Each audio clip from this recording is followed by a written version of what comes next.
आज के शो में PTI funding case money trail ताहाल क्यों ना पेश। हुकूमत की इस वक्त हिकमत अमली ये है कि इमरान खान को और तहरीक इंसाफ को ज़्यादा से ज़्यादा केसेस में उलझाओ, मीडिया की तवज्जो उस तरफ दिलाओ। सर्च डॉक्यूमेंट्स में जाए, वहाँ पीटीआई टाइप करें 6160 और 5975 जो कंपनीज हैं कैलिफोर्निया टेक्सास में।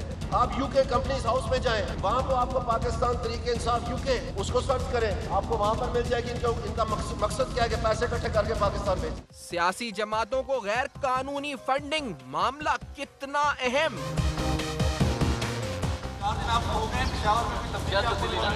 मुझे तो नहीं नजर आई, अगर आपको नजर आती है तो मुझे बता दें। सालाना वो अपने मुनाफे में इजाफा दिखा रहे हैं, जबकि हकीकत में जो पाकिस्तान इन्वेस्टमेंट बॉन्ड्स हैं, PIBs हैं, उनको बेच रहे हैं। हमारी इसरार के बावजूद हुकूमत ने रिपोर्ट सूबाई हुकूमत में पेश नहीं की।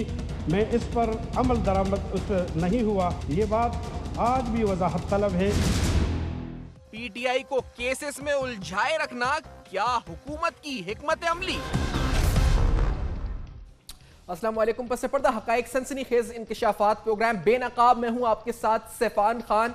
पाकिस्तान तहरीक इंसाफ का फंडिंग केस, ये वो केस है जो इलेक्शन कमीशन में नवंबर 2014 से मौजूद है। अकबर एस बाबर साहब पाकिस्तान तहरीक इंसाफ के फाउंडिंग मेंबर खुद को कहते हैं और Pakistan Tehreek Insaf founding member group को हेड करते हैं। इस केस के अलावा एक डिस्क्वालिफिकेशन केस जो पाकिस्तान मुस्लिम नून के रहनुमा हनीफ अब्बासी साहब की तरफ से सुप्रीम कोर्ट में दाखिल किया गया, जिसके अंदर इमरान खान साहब के हवाले से उनके टैक्स रिटर्न्स, उनके एसेट्स और इसके अलावा बेनामी ट्रांजैक्शंस और फॉरेन फंडिंग का जिक्र है। खैर, इस केस के हवाले से आज की पेशरफ बताता चलूं। इलेक्शन कमीशन में आज का जो केस है, इमरान खान साहब करप्शन के खिलाफ बात करते हैं, लेकिन नून लीग कहती है कि वो यहां एहतसाब से भाग रहे हैं क्योंकि वो डिटेल्स नहीं दे रहे इलेक्शन कमीशन को। और तीसरी बार है, अप्रैल 1, 2015 से लेकर अब तीसरी बार है जब इलेक्शन कमीशन ने रिटन ऑर्डर्स के बावजूद पाकिस्तान तहरीक इंसाफ फॉरेन फंडिंग की डिटेल्स नहीं दी। आज भी एडजर्नमेंट उनकी तरफ से एप्लीकेशन दायर की गई, जिसके बाद 29-30 मई तक इस केस को एडजर्न कर दिया गया, यानी इसको मौखिर कर दिया गया इसकी समाअत को, और कहा गया जी कि 30 तारीख को समाअत में डिटेल्स फराहम की जाएंगी। लेकिन यह मामला 2014 से चल रहा है। अगर सब बिल्कुल क्लियर है तो ये डिटेल्स, ये मनी ट्रेल क्यों नहीं पेश होता, प्रोग्राम में सवाल उठाएंगे। ये सियासत हो रही है क्या नून लीग की तरफ से कि पीटीआई को केसेस से फंसाया जाए ताकि उसकी स्ट्रैटेजी बदल जाए, उसको प्रेशर में आज लेने की कोशिश है, ये भी सवाल उठाएंगे। खुर्रम शेर जमात तहरीक इंसाफ के सीनियर रहनुमा इंसाफ हाउस कराची से साथ मौजूद है। मेरे साथ जनाब सेनेटर सलीम जिया साहब, पाकिस्तान मुस्लिम नून के मरकजी सीनियर रहनुमा इस्लामाबाद से मुस्तफा नवाज खोकर साहब, पाकिस्तान पीपल्स पार्टी की नुमाइंदगी प्रोग्राम में करेंगे, सीनियर रहनुमा है, हमें ज्वाइन कर रहे हैं। तीनों मोहतरम शख्सियात का प्रोग्राम में बहुत शुक्रिया जिन्होंने ज्वाइन किया है। पहले सलीम जिया साहब, सर आपकी तरफ आना चाहूंगा। सर, क्या ये कोई पॉलिटिकल स्ट्रैटेजी है आपकी तरफ से, जिस तरह नईम उल हक साहब आज कह रहे हैं इस केस में पीटीआई पेश नहीं कर रही, वो उनसे पूछेंगे, लेकिन आपकी कोई सियासी हिकमत अमली है कि ये पीटीआई को अंडर प्रेशर लाने के लिए आप लोग ये सब कर रहे हैं, ये सियासी हरबा है, ये लीगल केसेस से फंसाना पीटीआई को? सलीम जिया साहब। सफान साहब, आपने खुद अभी आपने इंट्रोडक्शन में आपने खुद ही फरमा दिया है कि 2004 से ये 2014 से चल रहा है मैटर, और एडजॉर्नमेंट दर एडजॉर्नमेंट अभी भी इनको आखिरी टाइम दिया गया था। फिर आपने बताया, आप ही से हमें इत्तला मिली है कि अब वो 30 तारीख पड़ गई है, आज भी उन्होंने एडजॉर्नमेंट ली है। ये तो उन पर मुनसर है ना कि कितनी तेज़ केस चलाना चाहते हैं। अगर वो खुद ही पीछे छुपना चाहते हैं एडजॉर्नमेंट्स के पीछे, टेक्निकलिटीज़ के पीछे, तो उसका तो जवाब हमारे पास नहीं है। ये अगर चाहें और अगर इनकी नीयत ठीक हो और बीच में छुपाने की कोई बात ना हो, तलाशी देने में इनको कोई वो ना हो, कोई गर्ज ना हो, तो ये यकीनी तौर पर अपनी बात रख सकते हैं। अदालत के आगे रखनी है ना, किसी और ऐसे कोई वो अनडेमोक्रेटिक अदारा तो नहीं है। वो एक अदारा है, अदलिया है, सुप्रीम कोर्ट है, उसके आगे खुलकर बता दें कि ये चीज़ें हैं जनाब, ये हमारा मामलात हैं, ये हमारे टैक्स रिटर्न्स हैं, ये मेरे एसेट्स हैं, ये जो इल्ज़ामात लगाए जा रहे हैं मुझ पर गलत हैं और इनकी हकीकत ये है।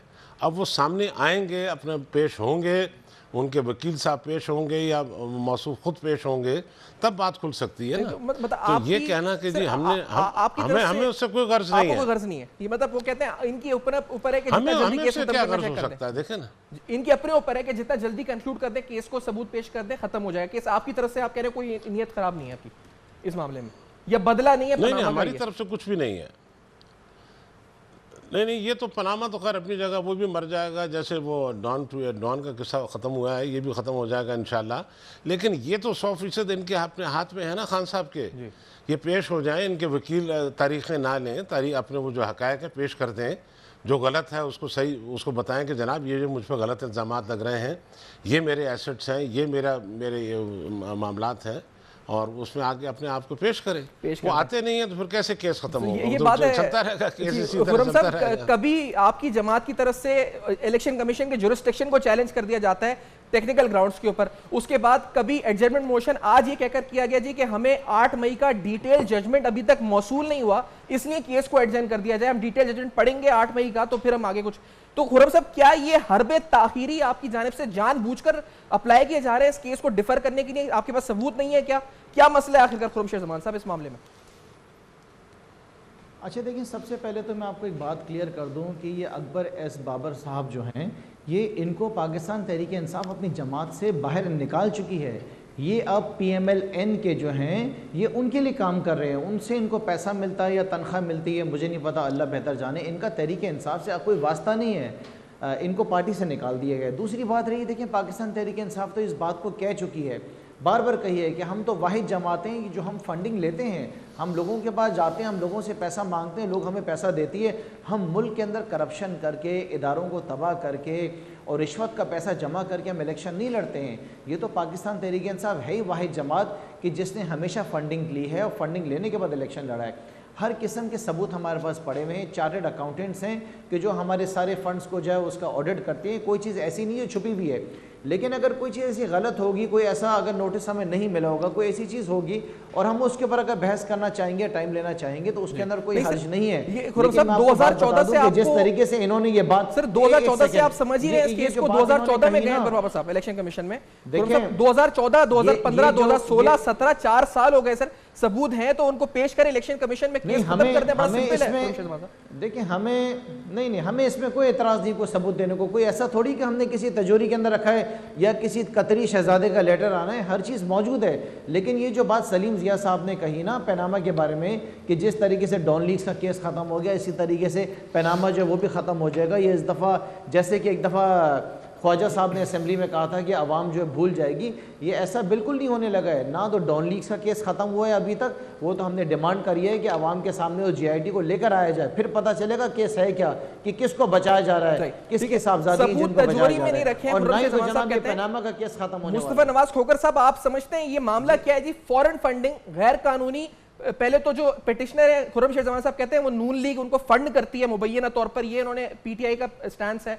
दूसरा कहते हैं सबूत है जी हम पेश करें। सर मुस्तफा नवाज खोकर साहब, आपको लगता है कितना अहम केस है ये सियासी केस है, क्या मामला है इस केस में? PTI क्यों एडजर्न कराई जा रही है इस केस को? सबूत कहां है इस वक्त आपके नजर में खोकर साहब?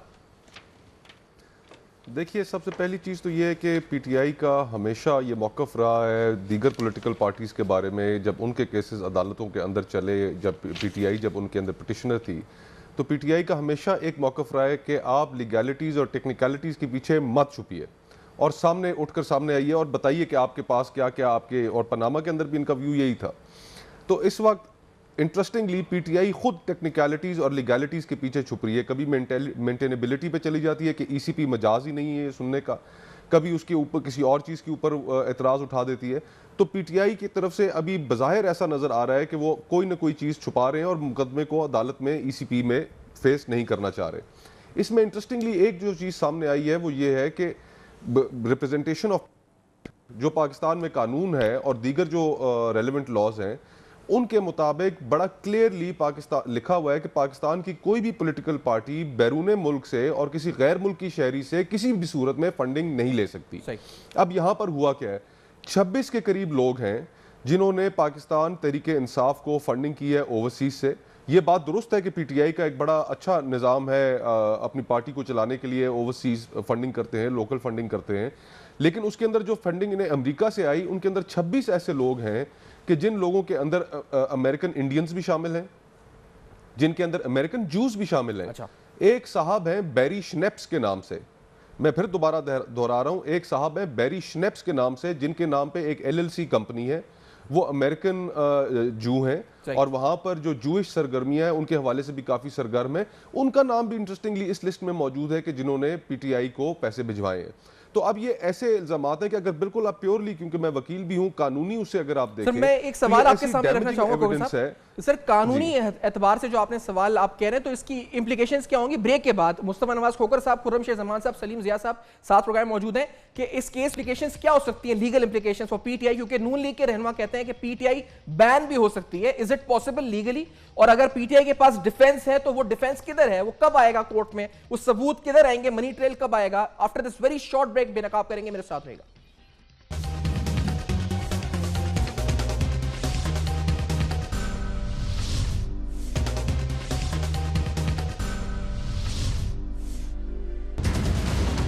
हुकूमत की इस वक्त हिकमत अमली ये है कि इमरान खान को और तहरीक इंसाफ को ज़्यादा से ज़्यादा केसेस में उलझाओ, मीडिया की तवज्जो उस तरफ दिलाओ। सर्च डॉक्यूमेंट्स में जाए, वहाँ पीटीआई टाइप करें 6160 और 5975। जो कंपनीज हैं कैलिफोर्निया टेक्सास में, आप यूके कंपनीज हाउस में जाएं, वहाँ पर आपको पाकिस्तान तहरीक इंसाफ यूके उसको सर्च करें, आपको वहाँ पर मिल जाएगी इनका मकसद क्या है कि पैसे इकट्ठे करके पाकिस्तान भेजें। 4 दिन आपको हो गए पेशावर में भी तब्दीली। मुझे तो नहीं नजर आई, अगर आपको नजर आती है तो मुझे बता दें। सालाना वो अपने मुनाफे में इजाफा दिखा रहे हैं, जबकि हकीकत में जो पाकिस्तान इन्वेस्टमेंट बॉन्ड्स हैं, PIBs हैं, उनको बेच रहे हैं। हमारी इसरार के बावजूद हुकूमत ने रिपोर्ट सूबाई हुकूमत में पेश नहीं की। मैं इस पर अमल दरामद उस पर नहीं हुआ। ये बात आज भी वजाहत तलब है।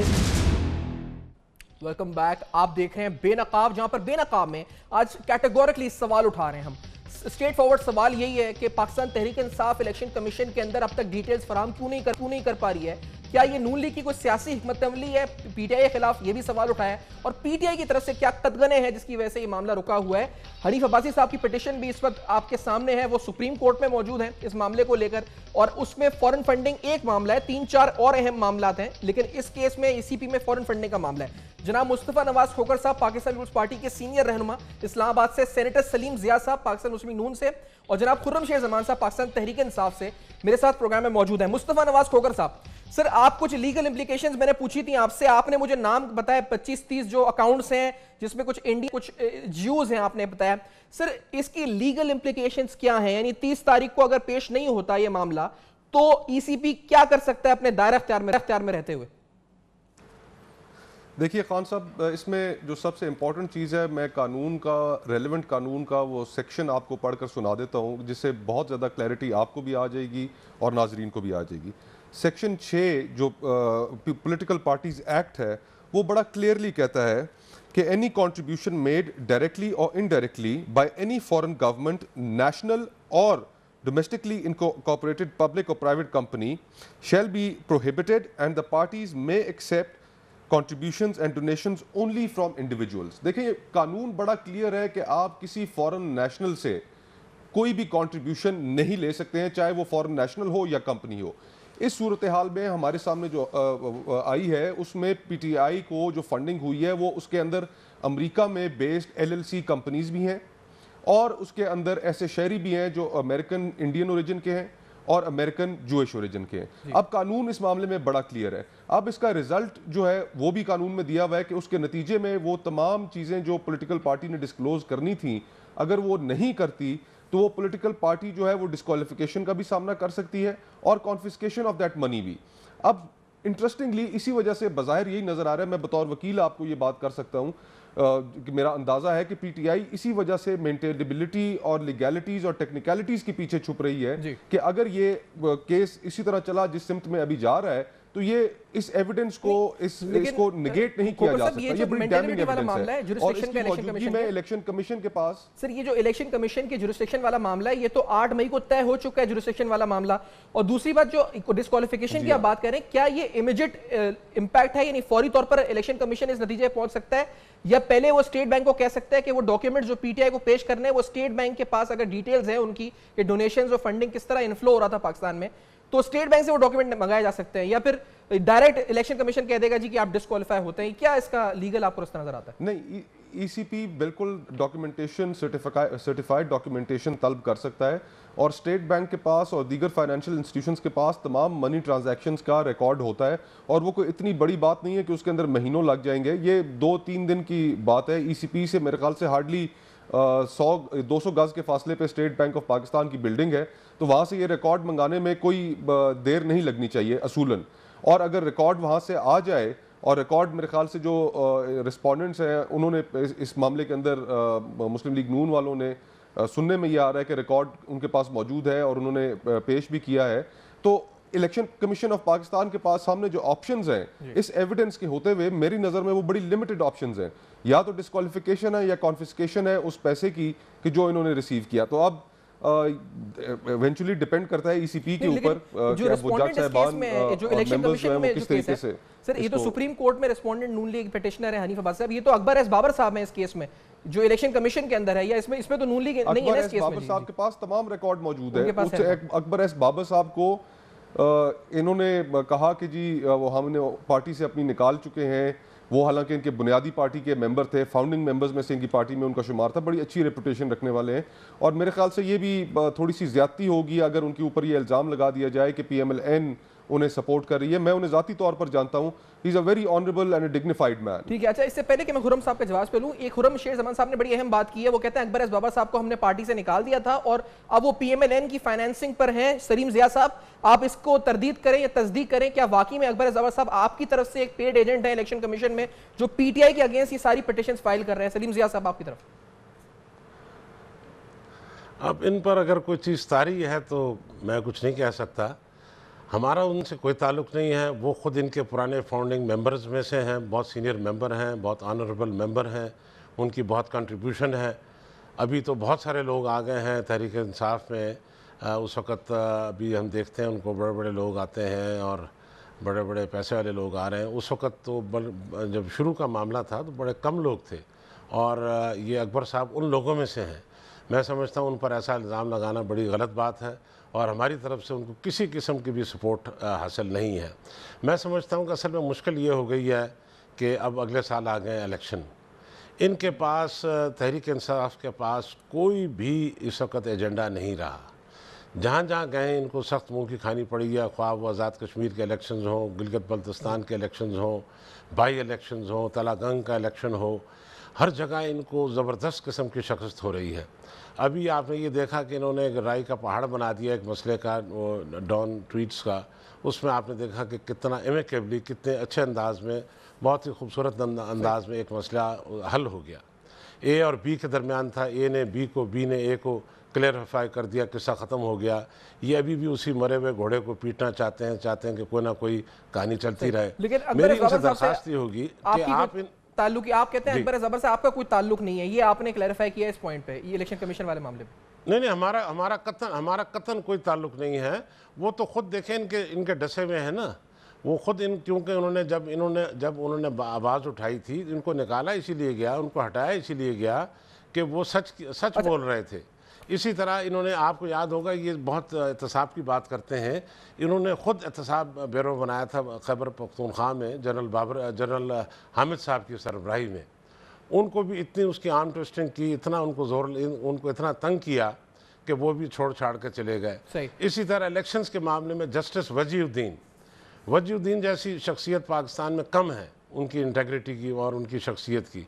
आपने देखा कि उनके भी क्या रिमार्क्स हैं। अच्छा, खुर्रम शेर जमान साहब, सर ये नून लीग को आप सुन रहे हैं, खुर्रम शेर जमान साहब, सलीम जिया साहब कहते हैं जी हमारा कोई ताल्लुक अकबर बाबर से नहीं है, इस पर वो खुद आपके डसे हुए हैं, और खोकर साहब कहते हैं जी आपकी डिस्क्वालिफिकेशन या जो अमाउंट जो इस पर है इस मामले के ऊपर, उसकी कॉन्स्फिकेशन, ये केस बनता है आप लोगों के ऊपर, जो रिजल्ट इसका नजर आता है लीगल एस्पेक्ट से।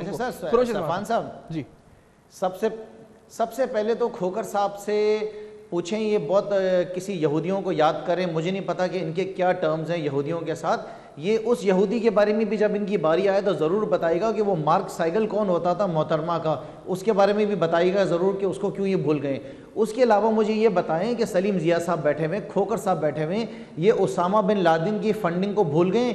ज़रा खोकर साहब वकील हैं और बड़े माहिर वकील हैं, जिस तरह बता रहे थे, उसके बारे में भी बताएं अगर ये साबित हो गया, बल्कि ये चीज़ तो साबित हो चुकी है कि उसामा बिन लादेन से भी इन्होंने फंडिंग ली थी बेनज़ीर की गवर्नमेंट को गिराने के लिए, तो उसके ऊपर आज इनके ऊपर क्या किस किस्म के केसेस बनते हैं। देखिए ये तो वो जमात है कि जो ओवरसीज के बारे में ये अल्फाज इस्तेमाल करती है। आपसे जो सवाल पूछा गया खोकर साहब ने नाम लेकर बताया कि जो यहूदी इस पर जियो है जो पैसे देता है पार्टी को, सर वो कौन है इस पर, उसका भी हमें वजाहत करेंगे। मैं आपको बता रहा हूं, मैं उन चीजों के ऊपर भी आ रहा हूं।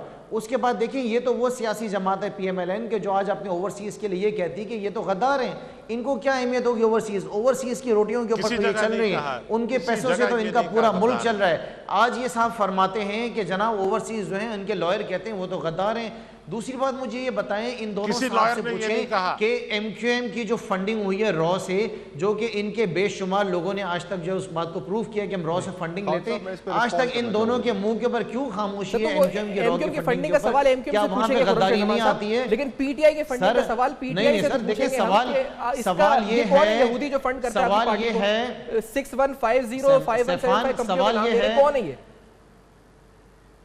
नहीं देखिए ये बैठकर यहाँ पे दुनिया की जितनी कंपनीज के नाम ले लें, इनके कहने से क्या फर्क पड़ता है? खोकर साहब जितने नाम ले लें, ये इनको तो बहुत सारे यहूदियों के नाम पड़े होंगे, हम तो नहीं जानते कौन से यहूदियों की बात करें।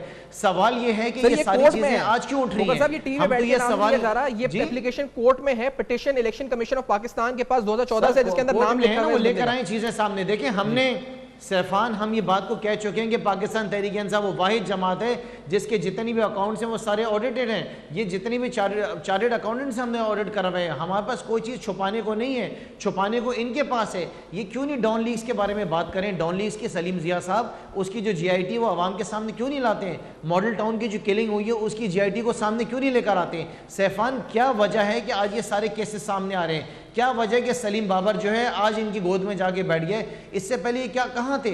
4 साल से इनको कोई चीज याद नहीं आई है। आज देखें, आज इनकी कोशिश यही कि इमरान खान को जितना भी ज्यादा से ज्यादा मुझे लेकिन यहूदी का जवाब नहीं मिला। आपने कहा मैं बताऊंगा कौन है वो डॉन लीग्स के ऊपर बात। जी अच्छा, आप खोकर साहब बता दें, मार्क सेगल से तो कहते हैं आप लोगों के ताल्लुकात हैं, तो आपको ज्यादा नाम याद है, ये किसका नाम आप ले रहे हैं इस वक्त? खुरशीद जमान साहब कह रहे हैं, कौन आप ये नाम जोड़ रहे हैं PTI से जिसका?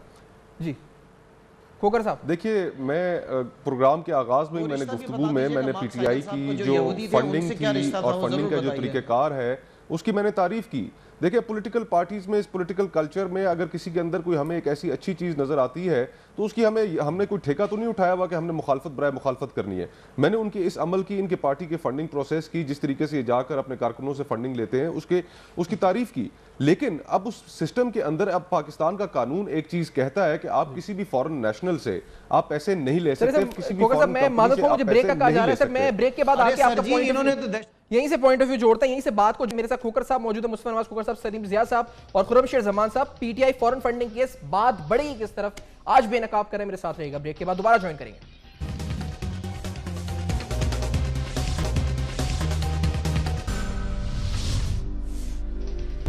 बैक, आप देख रहे हैं बेनकाब, और बेनकाब में सवाल उठा रहे हैं Pakistan Tehreek Insaf foreign funding case के हवाले से। लीगल कंक्लूजन इसका क्या हो सकता है, पॉलिटिकल एटमॉस्फेयर पर इसका क्या इंपैक्ट हो सकता है, आज प्रोग्राम में बेनकाब कर रहे हैं जनाब खुर्शीद जमान साहब पाकिस्तान तहरीक इंसाफ के सीनियर रहनुमा कराची से, जनाब मुस्तफा नवाज खोकर साहब पीपल्स पार्टी से, और जनाब सेनेटर सलीम जिया पाकिस्तान मुस्लिम नून से इस्लामाबाद से मौजूद हैं। मोहतरम शख्सियात को एक बार फिर खुशामदीद। और मुस्तफा नवाज खोकर साहब बैरी शरिफ्स, और दूसरा नाम मैंने पढ़ा जी इंदौर दोसांझ। आप जो नाम ले रहे हैं इसकी आपके पास क्या वैलिडिटी है, क्या ऑथेंसिटी है इन नामों की? ये आपने खुद बनाए हैं, क्या किया ये नाम, ये डिटेल बताएं सर। और आप मार्क सेगल की तफसीलात बताएं ना फिर सर खोकर साहब। जी बिल्कुल। देखें, पहले मैं आपको बता देता हूँ, खुर्शीद जमान साहब ने मार्क सेगल का नाम लिया, अभी वो कह रहे हैं कि मैं उनके बारे में नहीं बताऊंगा। मैं बिल्कुल बताऊंगा। देखिए, हुकूमत पाकिस्तान, पॉलिटिकल पार्टीज वाशिंगटन के अंदर लॉबियस्ट्स हायर करती हैं। ये एक ऐसी प्रैक्टिस है कि जो पूरी दुनिया की गवर्नमेंट्स करती हैं। आपको याद होगा कश्मीर की फंडिंग के लिए भी हमारी गवर्नमेंट जो है ऑफिशियली रियासत पाकिस्तान ने वहाँ पर कई ज़्यादा लॉबियस्ट जो हैं उनकी खिदमत हासिल कर रखी हैं। और लॉबियस्ट जितने होते हैं, चाहे वो यूरोप में हो या अमेरिका में हो, वो अपनी इस लॉबिंग के लिए पैसे चार्ज करते हैं। और इसमें कोई ऐसी गैर कानूनी चीज़ नहीं है जो पाकिस्तान पीपल्स पार्टी ने की हो।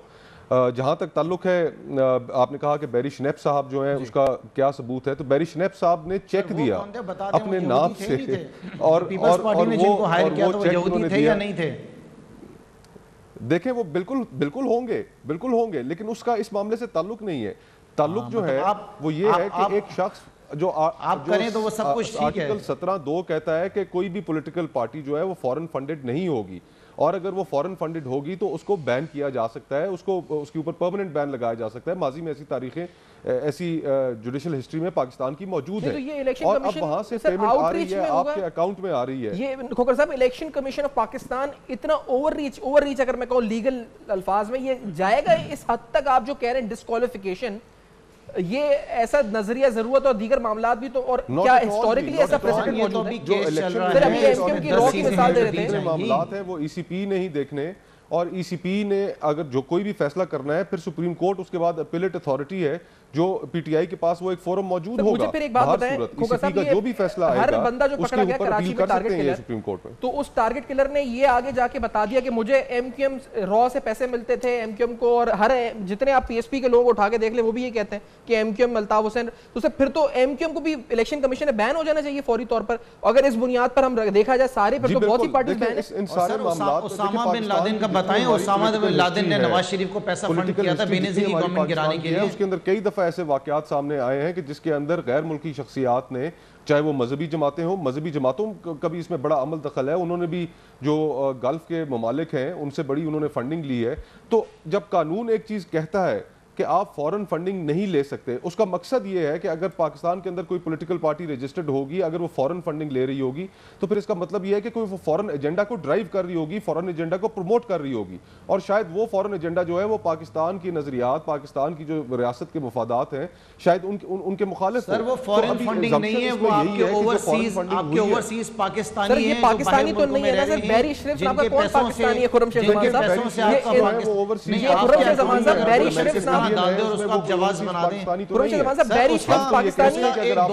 का फंड है, पाकिस्तानी से पैसे लिए, $200 का चेक है उसका, और एक $750 का चेक है, ये दो चेक हैं उसके, $200 और $750। लेकिन है वो पाकिस्तानी तो नहीं ना खुर्रमशीद जमान साहब, वो 200 750, he is not a Pakistani, वो जीएस फंडिंग डायरेक्टरी में नाम है इन पैसों का। की बात कर रहा हूं, बैरी श्रिफ्स और इंदर तो इंडियन है सर, की फंडिंग की बात कर रहा हूं कि जो सैफान में आपसे ओवरसीज की बात कर रहा हूं, जो हमारे ओवरसीज पाकिस्तान से बाहर रहते हैं, जो तहरीक इंसाफ को फंड करते हैं, जिसको पीएमएलएन के लॉयर ने जो है गद्दार का जो है मैं आपसे वजाहत दे रहा हूं कि बैरी श्रिफ्स तो ओवरसीज पाकिस्तानी नहीं है ना, बैरी श्रिफ्स ओवरसीज पाकिस्तानी नहीं है। खुर्रमशीद जमान साहब, ही इज अ ज्यूइश, जो दो चेक अमेरिकन है, वो बैरी वाली जो जी सर देखें बात जो हो रही है, ये तो देखिए एक तरफा बात ना करें ना इस तरीके से। मैंने कहा कि ओसामा बिन लादेन ने जो नवाज शरीफ को पैसा फंड किया था, क्या उसके बारे में इस बात का जवाब नहीं है ना साहब? मैं जो सवाल पीटीआई का आपसे पूछूंगा, नून का मैंने आपसे कहा कि हमारे पास तो हर सैफान, हमारे पास जितने भी अकाउंट्स हैं सारे ऑडिट हैं। फिर आपको कह रहा हूं एक एक चीज का सबूत हम देंगे, हमने कोई कतरी जो है लेटर नहीं लेकर आना है जिसको जो है 5 के 5 अगर बाबा साहब की प्ली है कि 2011 में आपने ऑडिट रिपोर्ट करी, उसमें सबूत है इस इलीगल फंडिंग के, लेकिन आज तक वो रिपोर्ट पब्लिक ही नहीं की पाकिस्तान तहरीक इंसाफ ने, जिसके अंदर सारी इलीगल फंडिंग के सबूत मौजूद हैं। पाकिस्तान ने, इलेक्शन कमीशन ऑफ पाकिस्तान ने वो जितने भी पुराने हमारे जो ऑडिट हो गए थे, जमा कराए थे, उसमें सब हमें क्लियर कर चुके हैं। ये मुझे बताएं सैफान की ये सारी चीज़ें अब क्यों आ रही हैं? आज आप ये देखेंगे पीपल्स पार्टी का रवैया क्या जा रहा है, कुछ दिन में आप देखेंगे ये दोनों आपको साथ नजर आएंगे। आपको आज के शो से भी रवैया नजर आ रहा है। पाकिस्तान के इशूज़ क्या हैं? पाकिस्तान का इशू इस वक्त जो सबसे बड़ा इशू है वो करप्शन का इशू है, पाकिस्तान का इशू मनी लॉन्ड्रिंग का है। इसाक डार के बारे में आप जरा बात करें ना कि उन्होंने जो एडमिट किया था कि मैंने ये मनी लॉन्ड्रिंग की थी। तो फिर आपने 30 टाइम खत्म हो रहा है, तो 30 तारीख तक आपने भी डेट क्यों मांगी है? क्या सबमिट करना है इलेक्शन कमीशन में? बचे सबमिट करने को, अगर आप सब सबमिट कर चुके हैं इलेक्शन कमीशन, जीतेंगे ये केसेस, ये 4 साल से आप कुछ सबमिट नहीं करे, कुछ भी नहीं बिगाड़ सकते हैं। ये मैं वो 2014, 15, 16, 17 हो गए खुर्रमशीद जमान साहब, उसमें डॉक्यूमेंट्स किधर हैं? वो कौन कब आएंगे वो डॉक्यूमेंट्स? सर जी ये केसेस और ये सारी बातें इमरान खान की मकबूलियत या उसकी शोहरत या उसके नाम का कुछ नहीं बिगाड़ सकते, ना इलेक्शन कमीशन कुछ कर सकता है। अब तो ये सारी चीजें इस तरह की लेकर आएंगे ताकि इमरान खान को ये कोशिश करें। उसकी वजाहत करें, आपकी पार्टी पर भी बैन होना चाहिए। फिर तो आपने मोहतरमा बेनजीर भुट्टो की हुकूमत गिराने के लिए आपकी पार्टी ने ओसामा बिन लादेन से फंड लिए। सलीम ज़िया साहब देखें, पहली बात तो यह है कि मैं पहले उनके भाई का, खुर्रम शेर जमान हमारे शहर के हैं और एक अच्छे उभरते हुए नौजवान हैं, सियासतदान हैं। बिन लादेन का जवाब दे, शो का टाइम खत्म हो जाएगा, 2 मिनट रह गए। ओसामा बिन लादेन पे पहले बताइए। हाँ, मैं बहुत ज़्यादा चीज़ें बताऊंगा, आप बहुत जल्दी में लगते हैं, मेरी बात सुन लें ज़रा, इतनी जल्दी ना करें। मेरी बात सुन ले आराम से। उसामा बिन लादेन से कोई पैसा नहीं लिया गया, पहली बात, सबसे बड़ा झूठ। अगर दूसरी बात यह है कि इनका काम सिर्फ और सिर्फ झूठ बोलना है, अभी भी ये सारी चीज़ों के पीछे छुप रहे हैं। आपने परसों देखा कि इनके सबसे बड़े लीडर से सबसे छोटे लीडर तक ये कहते रहे कि फातमी साहब चाइना गए हुए हैं, वो सबसे बड़ा झूठ सामने आ गया। सर उसमें इसी तरह आपने देखा कि ये डॉन लीग्स में, डॉन लीग्स में, बात करने दो मुझे, बात करने दे मुझे। आप कहते हैं इनका काम यही है, इनका काम ये है कि ये सिर्फ और सिर्फ झूठ बोल रहे हैं। आप उसामा बिन लादेन पे बताएं जो पैसा आपने लिया दहशतगर्दों से। ये चाहते ये हैं कि मुस्तकिल झूठ बोल के किसी तरह अपना काम चलाएं। देखिए आपकी गेम खत्म हो चुकी है सर, मॉडल टाउन की जेल के सामने लेकर आए, बात करेंगे तो आवाज सही आएगी, मैं क्लियर। पूरा भांडा खुल चुका है। आपको अब चाहिए कि अपने एरिया में कंसंट्रेट करें, बहुत अच्छी तरह करें, आपको वापस हराएंगे अपने इलेक्शन लड़ने नाम से। आपको इसी से वापस हराएंगे। सलीम जिया साहब, खैबर पख्तूनख्वा, बैंक ऑफ खैबर, सलीम जिया साहब, ये इलेक्शन कमीशन क्या करेगा इस केस में? सलीम जिया साहब, इलेक्शन कमीशन क्या करेगा इस केस में? आपकी पार्टी के लीडर्स कह रहे हैं कि पीटीआई बैन हो जाएगी, नून लीग, ये आप समझते हैं कि इस केस का आउटकम क्या होगा? हमें से कोई गर्ज नहीं है। देखिए बात सुने सफान खान, हमें से कोई गर्ज नहीं है ये बैन हो या ना हो, क्योंकि ये अपना काम खुद कर चुके हैं। जो इनके हरकत और सकनात और जो इनके अदात हैं, उससे ये अपने नतीजे पर पहुंच चुके हैं।